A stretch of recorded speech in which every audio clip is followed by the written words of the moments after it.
শ্রুতি নাটক দোহারে দেখেছি দোহে, রচনা বনানী মুখোপাধ্যায়, অভিনয়ে প্রদ্যোৎ চৌধুরী ও জয়ন্তী ঘোষ চন্দ্র।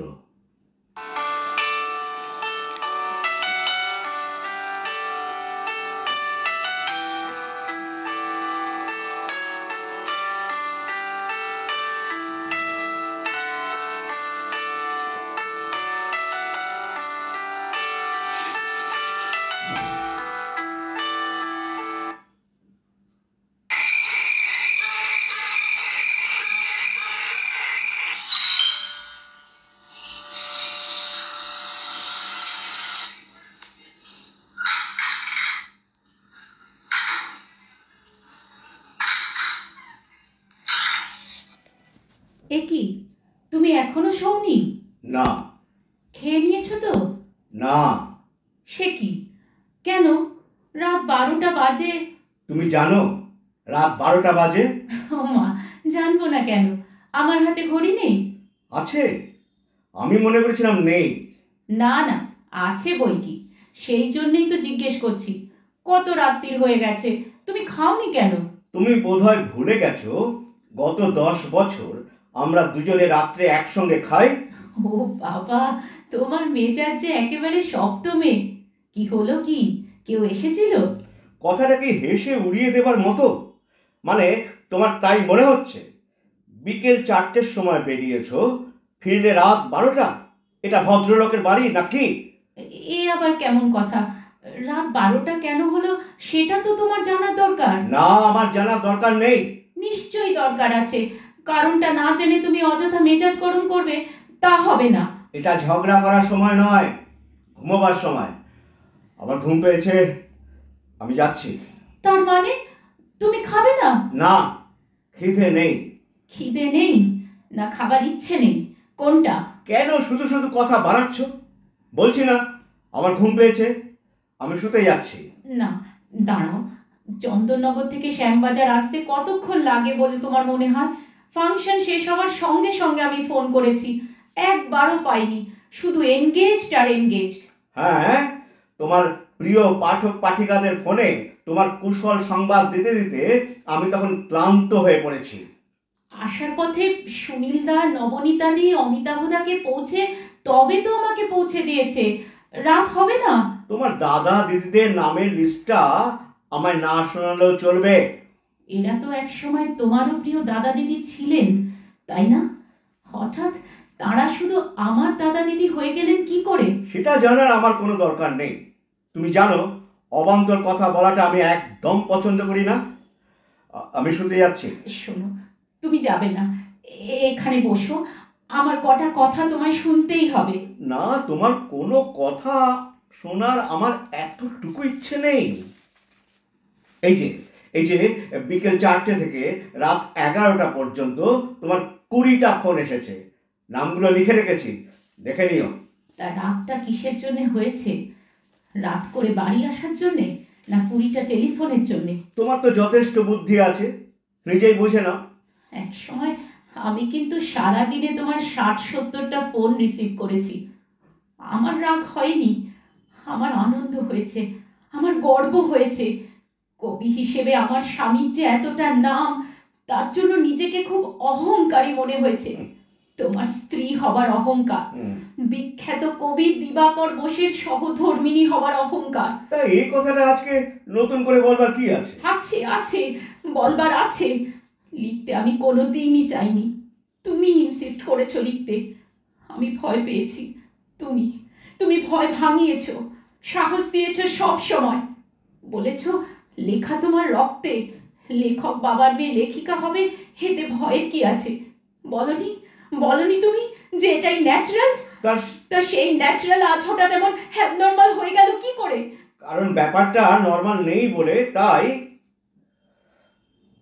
তোমার লেখাকে উৎসাহ দিতে গিয়ে আমার একবারও মনে হয়নি যে লিখতে গিয়ে তুমি আর একবারও আমার দিকে তাকাবে না, সংসার থেকে পুরোপুরি সরে যাবে। মানে এতটা মিথ্যে কথা বলতে তোমার সংকোচ হচ্ছে না? লজ্জা হচ্ছে না? কথাটা তোমার মিথ্যে বলে মনে হচ্ছে।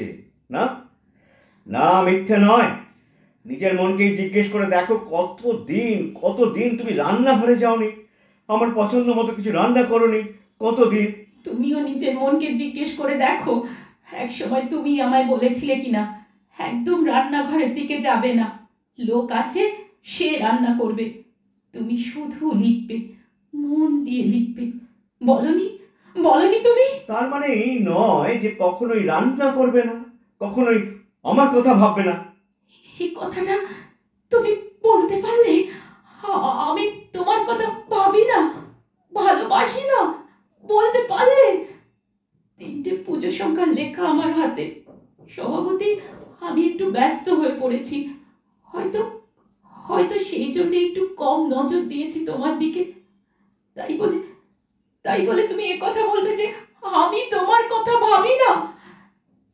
ঠিক আছে, ঠিক আছে, আমি সম্পাদকদের কাল জানিয়ে দেব যে আমি লিখবো না, আপনার অ্যাডভান্সের টাকা ফেরত নিয়ে যান। হ্যাঁ, তা না হলে 16 পূর্ণ হবে কি করে?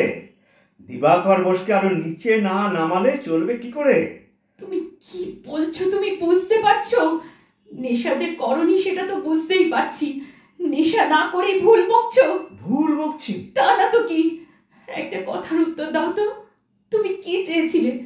তোমার বউ লিখবে কিন্তু বাইরে বেরোবে না, সে শুধু তোমার সঙ্গে বেরোবে আর কারোর সঙ্গে যাবে না, কিন্তু আমার সঙ্গে তুমি কোথাও যাবে না, কোনো ফাংশনে নয়, সাহিত্য সভায় নয়, কোথাও না। তোমার সম্মানে লাগে, তাহলে তোমার বউ কি করবে? তার কোনো সঙ্গী নেই, বাচ্চা নেই, সে একা, একেবারে একা।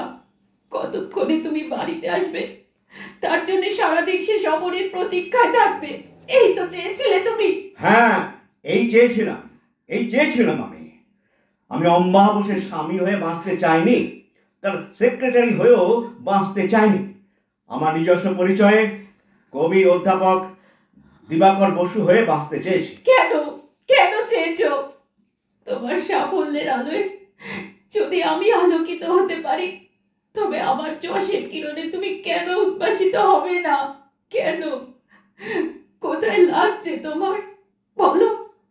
তুমি তো সেই দিবাকরে আছো, আমি তো কোনোদিনই তোমার ধারে কাছে যেতে পারবো না, আমার সে ক্ষমতাই নেই।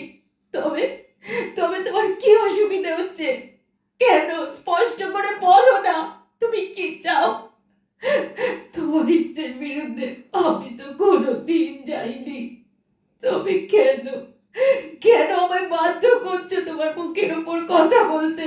কেন কেন? বাধ্য করছি কারণ তোমার গুণগ্রাহীদের প্রশ্নের বাণে আমি জর্জরিত। তুমি কি খাচ্ছ, কোথায় যাচ্ছ, আমার সঙ্গে ভাব আছে কিনা, বাচ্চা কাচ্চা কেন হয়নি, টিভি সিরিয়ালে লিখছো কিনা, সিনেমাতে গল্প দিচ্ছ কিনা, এই সমস্ত প্রশ্নের জবাব দেওয়ার জন্য আমি নিজেকে দিবাকর বসু তৈরি করিনি। আমি কিন্তু সব সময় নিজেকে দিবাকর বোসের স্ত্রী অম্বা বোস বলেই তৈরি করেছি। আজ আমার নিজের পরিচয়টা আমার কাছে নতুন কিচ্ছু মনে হয় না। মানুষের তো 2-3টে নামও থাকে, ওটাও আমার আরেকটা নাম, লেখিকা অম্বা বসু। অন্তত আমি তাই মনে করি। তুমি কি মনে করো আর না করো তা জানার আমার বিন্দু মাত্র ইচ্ছে নেই। মোট কথা, কাল থেকে আমি তোমার কোনো ফোন রিসিভ করতে পারবো না। দরকার হলে একজন সেক্রেটারি রাখতে পারো। তুমি কেমন করে কখন পাল্টে গেলে? কবে কবে থেকে তুমি একেবারে অন্য মানুষ হয়ে গেলে গো? কবে? আমার দিকে তাকাবার সময় পাওনি তো, তাই জানতে পারোনি আমি কবে পাল্টে গেছি। আমি অনেক দিন লক্ষ্য করেছি আমার পাওয়া ওই পুরস্কার দুটোর দিকে তুমি কখনো তাকাও না, কোনো দিন না। কিন্তু তোমার পাওয়া ওই অফুরন্ত পুরস্কারগুলো আমার প্রাণ, আমার সঙ্গী, আমার জীবন, ওরা আমার সন্তানের মতো। আমি আমি রোজ ওদের পরিষ্কার করি, আদর করি, কিন্তু আমার পাওয়া পুরস্কার দুটোর দিকে তুমি কখনো ফিরেও চাওনি, দেখোনি ওর ভেতরে কি লেখা দেখিনি দেখিনি আমি, কারণ ওর ভেতরে লেখা বাঁধা গদগুলো আমার জানা মুখস্থ। ওসব পুরস্কারে আমার আর কিছু হয় না। কিন্তু আমার যে হয়, আমার তো সময় কাটাবার কেউ নেই। ওই পুরস্কারগুলো, তোমার পুরস্কারগুলোই আমার সঙ্গী। লেখা তো মোটে 2 বছর লিখছি, তার আগে তো ওদের নিয়ে আমার দিন কাটতো। তোমার ইচ্ছেতেই আমার প্রথম লেখা ছাপা হয়েছে, তোমারই টাকায়, তোমারই উৎসাহে। কিন্তু পরেরগুলো, সেগুলো তো প্রকাশকরা তাদের ইচ্ছেতে ছেপেছে। লেখাগুলো কি দোষ করেছে? তুমি একটাও পড়োনি। আমাকে তোমার কিসের হিংসে? আমি কি তোমার সমান হতে পারি? তোমার লেখাগুলো কিন্তু আমার সব মুখস্থ, সব সব। সেটা তোমার দয়া, তোমার করুণা, তোমার মহানুভবতা। হয়েছে, এবার তুমি খুশি তো? তুমি তুমি এভাবে বলতে পারলে আমাকে? আমি তোমাকে করুণা করি, দয়া দেখাই? ছি ছি, এইভাবে বললে তুমি? কিচ্ছু দরকার নেই, কোনো দরকার নেই আমার লেখার। মরে যাক, মরে যাক লেখিকা অম্বা বসু।